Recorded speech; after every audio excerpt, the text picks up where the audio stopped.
जिस प्रकार गन्ने के रस में शक्कर की प्रतीति होती है, उसी प्रकार यह समस्त संसार मुझ में ही अध्यस्त है और मैं इसमें व्याप्त हूँ। ये जो अनुभूति है वो राजा जनक की है। राजा जनक कह रहे हैं कि जैसे गन्ने के रस में शक्कर जिस तरीके से मिक्स है, उसी तरीके से मैं पूरे मतलब संसार ये में जो कण अभी कण में मैं खुद को ये महसूस कर रहा हूँ। पार्ट 2 में जितना भी है, ये राजा जनक के जो भी विचार आ रहे हैं वो है, उनको क्या क्या फील हो रहा है, क्या क्या अनुभव हो रहा है उस समय। यस बिल्कुल। What ever feel Raja Janak himself who I am, तो वो बता रहे हैं कि I feel like that, I feel like that, I feel like that. तो अलग अलग प्रकार से वो इस हर श्लोक में अलग अलग प्रकार से अपनी अनुभूति तो को व्यक्त कर रहे हैं।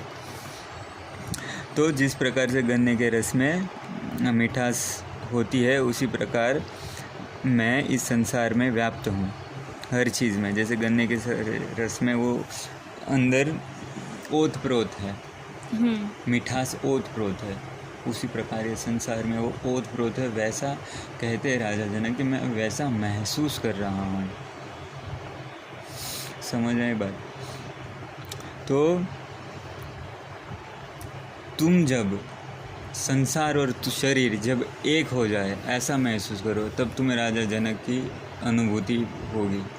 जैसी उनको अनुभूति होती है, बिल्कुल तुम भी वही पाओगे। फिर तुम राजा जनक एक हो जाओगे, फिर तुम कृष्ण एक हो जाओगे, तुम शंकर एक हो जाओगे। क्योंकि भगवान शंकर भी खुद को व्याप्त समझते हैं विश्व में। भगवान कृष्ण भी अपने को संसार के साथ एक समझते हैं। राजा जनक भी संसार विश्व के साथ एक समझते हैं खुद को। पर जब तुम भी समझने लगोगे तो तुम्हारी भी जो लेवल है वो सेम आ जाएगा। समझ रहे हो?